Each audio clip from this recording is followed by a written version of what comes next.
I want to talk through your final assignment for this class. Okay, so just to get it all out there, you do not have a final research essay. Your final in this class is the final learning portfolio. You do not have an exam or a quiz in this class. Your final project is the final learning portfolio. Completely online, completely asynchronous, using the assignments that you've already created for class.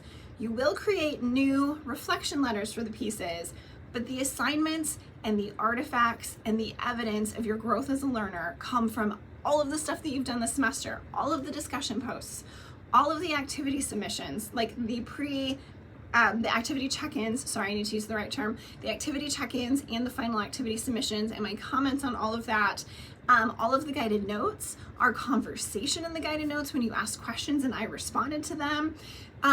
Any of those are artifacts that you're going to use for this final learning portfolio. Okay, so learning portfolios are focused on helping students demonstrate where they see themselves starting and growing as a student and where they see themselves mastering the learning outcomes of the class. So I've given you the 5 learning outcomes. Those are the learning outcomes that you are going to demonstrate to me that you have experience with as a growing learner and that you have mastered in this class. Are you going to go on to do more stuff with rhetoric? Yes, 100%. This is a 200 level class. So mastery is not expert.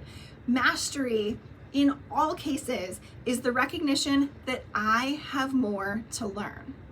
I am a master in my field because I know I have so much more to learn.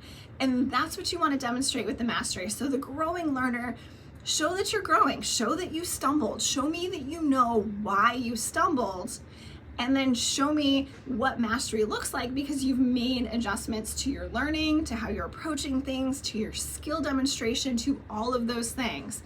That's the goal of the final learning portfolio. Okay, so what you do is you take 5 learning outcomes. You're going to have an introduction to the project, which is going to be a table of contents, an introduction that you write saying, here's what I'm doing, and I've got the questions in the assignment sheet, follow those questions. Then you have a 1-page reflection on the first learning outcome, and it needs to explain the 2 artifacts that I'm seeing that are demonstrating you as a growing learner and you as a master learner of that learning outcome. And then you'll have an overview where you explain to me what the second learning outcome means to you, what artifacts you're including, why they show you as a growing and why they show you as a mastering, and then you'll show the 2 artifacts, and they need to be 2 different artifacts than what you included up here. They can be discussions, they have to be different discussions. Then you do the same thing for the 3rd and the 4th and the 5th. So you'll have 5 reflection letters for the learning outcomes. You have 2 artifacts for each of the learning outcomes. Each of your 5 reflections will talk about both artifacts that are included under them. You'll have an introduction to the project, and to make it a little bit easier, because there are 5 outcomes, for the 5th one, I want to see you revise your 3 activities. I gave you how to do that. They align most closely with that final outcome, which is why I assigned them. So your 3 artifacts for the 5th outcome, I already told you what they are. Revise them. Tell me what you did to revise, because that revision practice shows your growth as a learner.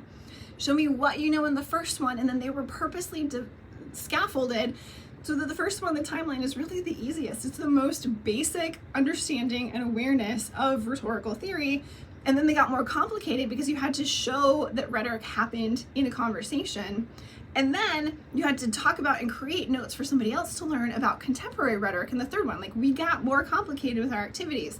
So, introduction, developing, mastering. It's right there for you.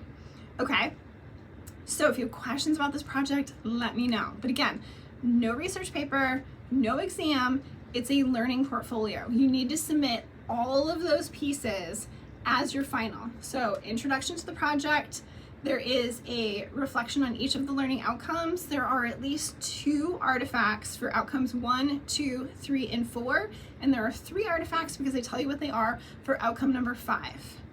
All of the questions that the letter needs to cover, or the information that it needs to cover, is included in here.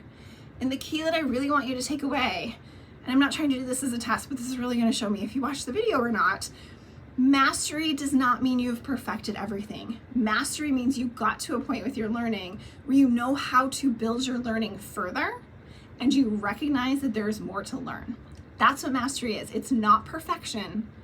I've reached a point where I understand the basics of the field of rhetoric and I know how to grow my learning further, and I recognize that there's more learning to happen, and here's kind of the directions I can see it happening. Okay? If you have questions about this final project, let me know. Send me an email, come to office hours, whatever you need, so that I can help you be successful with it, because it is the final and it's worth a lot of points in this class.